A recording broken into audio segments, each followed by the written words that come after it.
was in those key exchange moments. You guys talk about that movement. What happens when you change over from one teacher to the next? Well, it really matters how that handover happens. It really matters that you do your groundwork, that you do your homework. I used to do enormous amounts of research into my students before they came into my class, so I'd know their history. And one of the most powerful things I ever saw in a classroom was a teacher. This young lad had come in, and he sat at the front of the class, and the teacher said to this lad, he said, I know who you are. He said, I taught your brother, and I know all about you as well.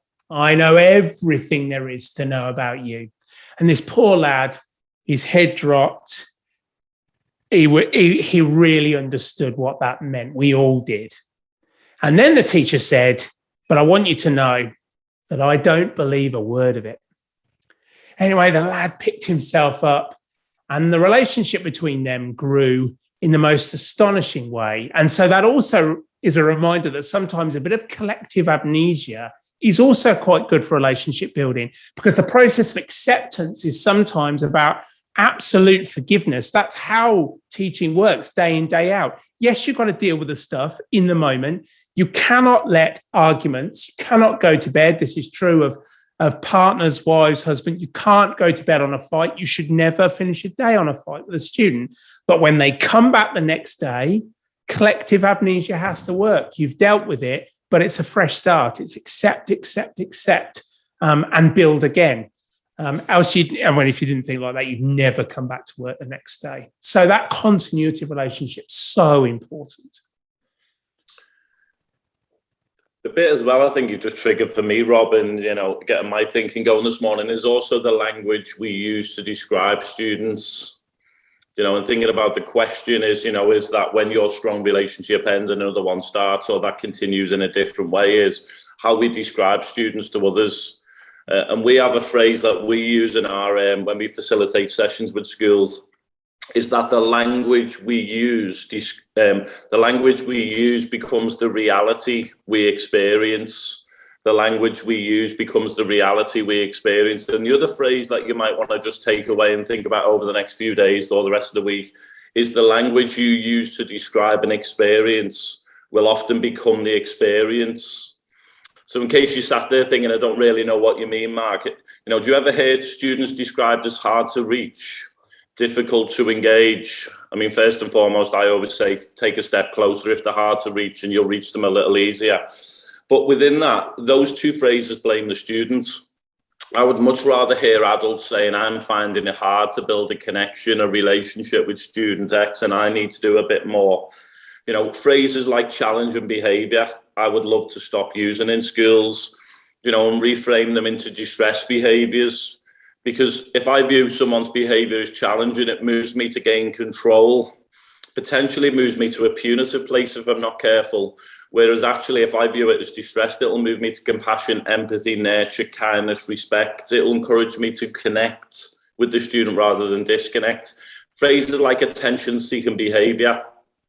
I'll never forget an educational psychologist called Simon Ward about 10, 11 years ago. I used to work really closely with him.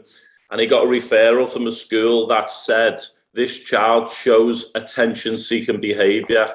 He wrote on the bottom of it, good, give it to them, and sent it back to the school. And I absolutely love that. So now we talk about attention needing, or if you're into attachment theory like me, attachment seeking or attachment needing. There's a quote that's bubbled around for years. It's not mine, but all behavior is a display of an unmet need. First and foremost, if you don't know your students well, you'll never figure out the unmet needs. The other bit is, if you meet the unmet need, the behavior stops. I think it's as simple as that. So if I've got a student who needs some attention, why wouldn't I give it to them in the first moments of our interactions? Rob said the word social capital. I'm also, but the relational capital, if you link it back to the relationship piggy bank, what would happen if I dropped 10 or 15 deposits into that student's piggy bank that morning? Would their behavior start to alter? And there's loads of those little phrases around the language we use, because the bit I'm going to end on with that bit is labels belong on jars. They don't belong on children.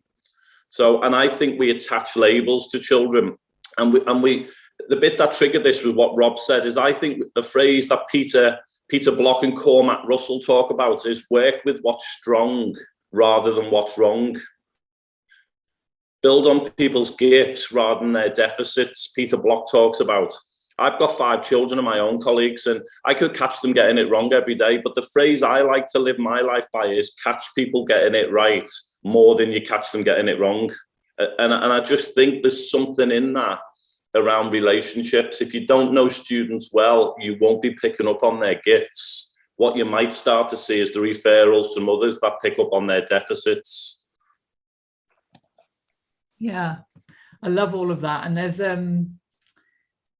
a phrase within that kind of doing things to, for, and with kind of quadrant that you work with, Mark. With that forness, I remember. So I know that Jazz Amporfar is one of your colleagues as well, and she popped over to Bangkok to hang out with us for a couple of days and did a Brewed Bangkok with us.